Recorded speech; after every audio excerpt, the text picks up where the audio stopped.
Этой лепешкой в моей семье всегда лечили кашель. В основном было достаточно одной процедуры, чтобы за один вечер кашель полностью прошел. Кстати, еще больше моих рецептов в моем телеграм-канале. Переходи по ссылке в шапке профиля. Для ее приготовления растопите 1 ложку меда на водяной бане.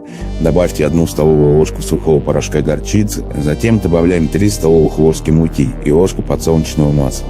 Замешиваем получившееся тесто и формируем лепешку. Затем сверните бинт 2-3 раза и положите на него лепешку. С вечера положите лепешку на грудь на всю ночь. Сверху необходимо положить пакет и все укутать теплым шарфом.